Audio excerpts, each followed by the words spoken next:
ഇത്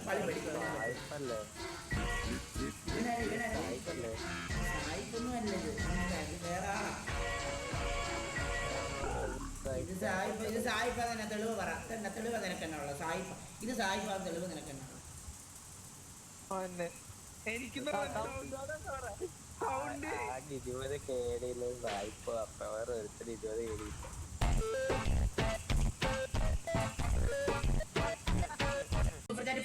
ഫസ്റ്റ് എത്ര രൂപയുടെ സൂപ്പർ ചാറ്റ് കൈസ് വന്നേക്ക് നോക്കട്ടെ. തുടക്കം നൈസാണ്, പിന്നെ ഉണ്ടല്ലോ കൈ, പിന്നെ അങ്ങോട്ട് മുന്നോട്ടൊക്കെ അടിപൊളിയായിരിക്കും. തുടക്കം നോക്കട്ടെ, എത്ര നോക്കട്ടെ, സൂപ്പർ ചാറ്റ് നോക്കട്ടെ. ഓക്കെ, തുടക്കം ബ്രോ എൻ്റെ നെയിം ചെറുതാണ്, എങ്ങനെ വലുതായിരിക്കാൻ പറ്റും? എടാ ഇന്നും ദിവസം പോയി സീരിയസ്ലി പറഞ്ഞ ഇവനൊക്കെ കണ്ട സൂപ്പർ ചാറ്റ് നെയിമാണ് ചുമ്മാ ചെറുതാൻ ചോദിക്കാൻ. എൻ്റെ നെയിം ചെറുതാണ്, എങ്ങനെ വലുതാക്കാൻ പറ്റും?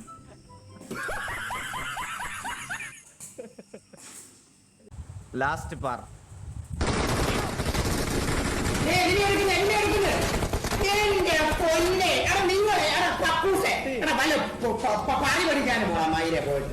ഇതാരാ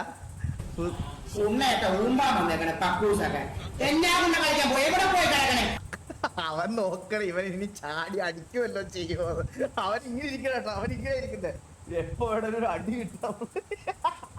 അടുത്ത് തൊട്ടടുത്തിരിക്കുമല്ലേ, ചെവിക്കല്ലിനായിരിക്കും കിട്ടുന്നത്.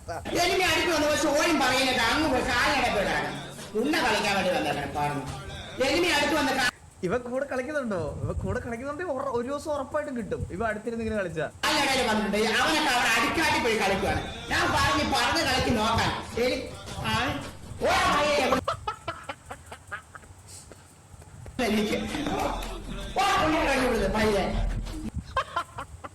ഒരു ദിവസം അവന് സീരിയസ് ആയിട്ട് കിട്ടുവാ, ഉറപ്പാ. Promotion of the year 2024 Jonathan ഉണ്ടല്ലോടാ. ജൊനാഥൻ ആ ഡിവൈസിലൊക്കെ കളിച്ചു മറ്റേ ഇതാക്കിട്ട് വന്നിട്ട് എല്ലാരും ഓടി നടന്നടിക്കുമായിരുന്നു കേട്ടോ. ഒരു ഐഫോൺ എങ്ങാനും ആയിരുന്നെങ്കിൽ ഒരു 10 ഇല്ലെങ്കിൽ ഞാൻ കുറഞ്ഞ എടുത്തന്നെ കൈസുള്ള കാര്യമില്ല. മൊത്തം മാച്ചില്, ഒരു മാച്ചിലല്ല, ഞാൻ മൊത്തം എല്ലാ മാച്ചിലോട്ട്. അതിന്റെ ഇടയ്ക്ക് അവന്മാര് മറ്റേ ബഡ്സ് 2 ഒക്കെ കൊണ്ടുതന്നെ ഗാലക്സിയുടെ മയിലാണെങ്കിൽ ഒന്നും കേൾക്കണ പോലും ഇല്ല കൈ. അതിനകത്താണെങ്കിൽ ഒന്നും വെടിയുണ്ട പോലും കേൾക്കാത്ത ഒരു ബഡ്സും കൊണ്ട് തന്നിരുന്നു. ഉള്ള കാര്യം പറയാം, ബഡ്സ് നിങ്ങൾ അതൊന്നും മേടിക്കരുത്, ഒന്നും എന്നിട്ട് വൈകുന്നേരം ആവുമ്പോ വരും സാംസങ് ഹാസ് ദ ബെസ്റ്റ്. ആരും പറഞ്ഞു പഠിപ്പിച്ചത് പോലെ കേട്ടോ. പയ്യൻ വരും, പയ്യൻ വന്നിട്ട് പറയാം സാംസങ്ങിന്റെ ഒരു ഇയർബഡ്സ് ഇറങ്ങിയിട്ടുണ്ട്, കിടുക്കാച്ചി സാധനം. അത് എന്തെന്ന് പറഞ്ഞ കേസ് നിങ്ങൾക്ക് ഗെയിമിംഗിൽ എല്ലാ സൗണ്ട് സ്പോട്ട് ചെയ്യാൻ പറ്റുമെന്ന് പറഞ്ഞു വരും. സാംസങ്ങിൽ മലയാളം അറിയാതെ ആരും ഇല്ല. ക്ലിപ്പ് മൂമ്പിയ മൊബൈലാണ് കാര്യം പറയാം. ക്ലിപ്പ് മൂമ്പിയ മൊബൈൽ ബഡ്സ് മൂമ്പ് ചെയ്ത് അവന്മാര് മറ്റേ ഇവന്റിന് വിളിച്ചിട്ട് മറ്റേ കുറെ ബംഗാളികൾ